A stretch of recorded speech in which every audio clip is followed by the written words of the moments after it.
I'm standing over hundreds of cue cards. One says confident, the next one says inspiring. I'm at my friend Robbie's house in Saigon, just outside of Hong Kong. I've been living here since about 2 weeks ago. My ex threw me out. My outer story is I'm a 27-year-old yoga teacher at the biggest studio on earth. It's 2009, the beginning of the mainstream wellness trend. I am leading 150 through yoga daily. Looks good. But my inner world is a disaster. I'm looking for answers. Right now, I'm doing this self-help assignment from a book called Now. I bend over and I pick up the healing card. Then I look over at the other section of cards. One says writer. The other one says teacher. Wait. That's it. I pick up the rock star card. I put it down beside the healing card. That's it. I'm a healing rock star. Do I dare claim that?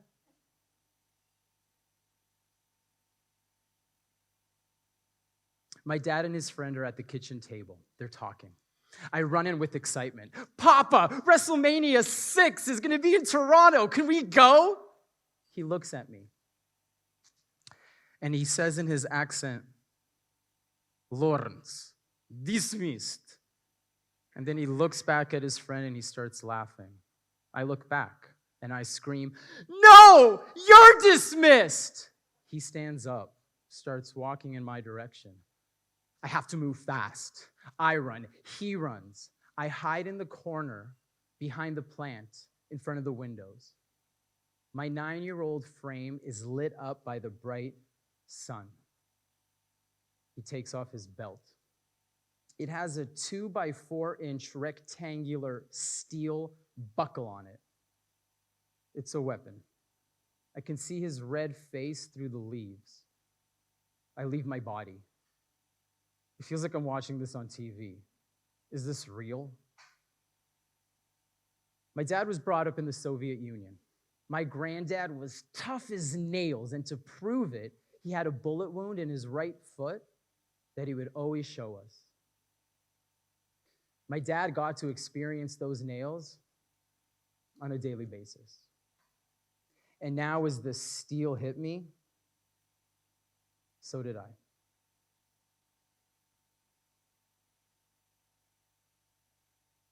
I never felt good enough.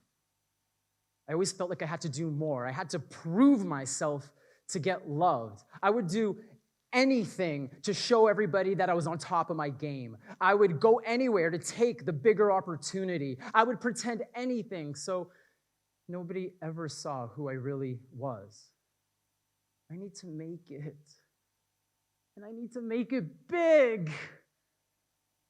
Then I will feel loved, safe, and respected.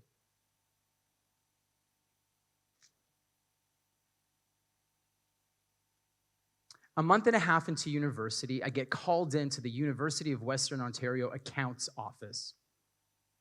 Lawrence, please sit down. Are you aware that your tuition hasn't been paid? No, sir. Well, it's not. He goes on to say that because my tuition is late, I'm no longer enrolled in school. And because my English mark dropped, I have to redo high school English. I'm in shock. I walked into that office a university student. I walked out a loser. How was I going to play this? I have to make a choice and I have to move fast. I'm going to keep the room in the house that I got with my 5 friends. I'm going to stay in the fraternity. And I won't tell a soul. I'm a double agent now. I daily take the bus to the adult education high school in the rough part of town. I pass high school English, and no one knows.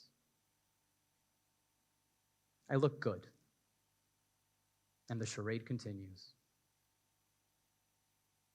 I continue to move fast, to take opportunities, to prove myself. In 2003, I moved to Vancouver. I'm an actor. In 2007, I moved to Hong Kong. I'm a yoga teacher. In 2011, I moved to Bali. Mr. Eat, Pray, Love. Until 2013. I moved to St. Petersburg, Russia, Vladimir Putin's hometown. I'm opening up hot yoga studios in Russia's biggest cities. My bravado tells me, you're so brave. Look at you, living the dream. Instagram stories from Moscow's Red Square, handstands from Sydney's Opera House. Teaching yoga to thousands of students on festival stages. I tell them to do down dog, they do it. If they bring out their phone, I take it away. I put them into poses on a whim. I'm a rock star! The only thing that I don't know is that what I'm actually doing is I'm running away from my own healing. I'm not healing, and I'm not a rock star. I'm a dictator, like Vladimir Putin, like my dad was. I'm broken. You want to feel safe? Listen to me.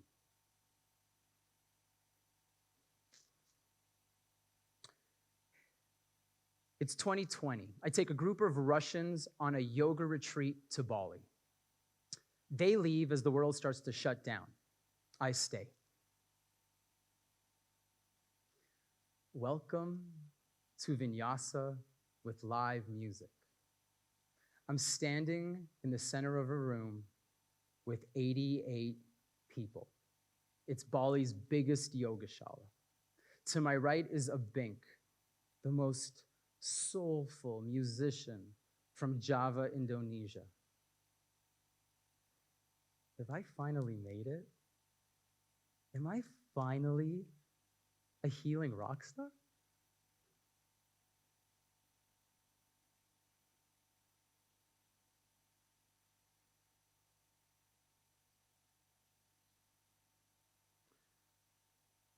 My tongue is far out my mouth. I'm heavily breathing in and out of my mouth as well. My hands are hitting my inner thighs. Amira is taking me through Kriya Yoga exercises and guiding me to meet my inner child. She brings out the crayons. We do visualizations. I'm writing him a letter while I'm looking at his picture. This is the first time in my life that I'm building a relationship with him. He tells me, I don't feel safe. I want to be protected. I start protecting him. My protective parts have been moving me fast. Bali, Moscow, London, Sydney. They slow down. They begin to soften. My wounds begin to breathe. My wounds begin to heal. I go all in with the inner child work.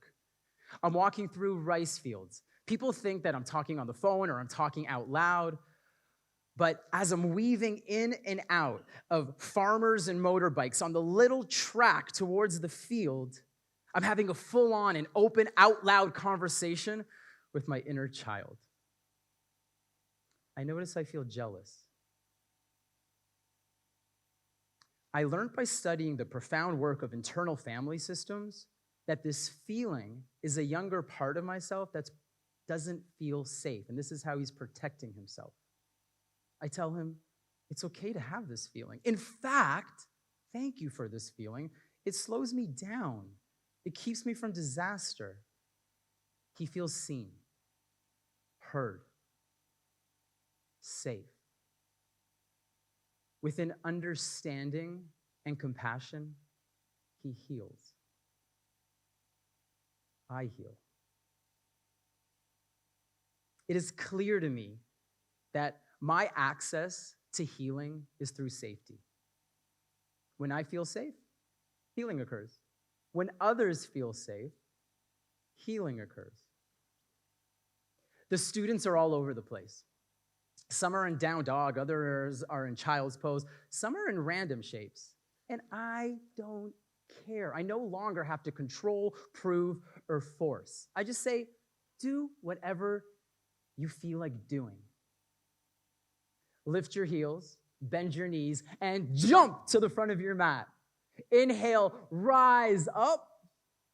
I take a look at my students and I say, when our protective ego parts feel safe, they soften. And when they soften, they expose our wounds. Our wounds are our hidden parts. Now we can reintroduce them to the world safely. Take a deep breath in. Exhale breath.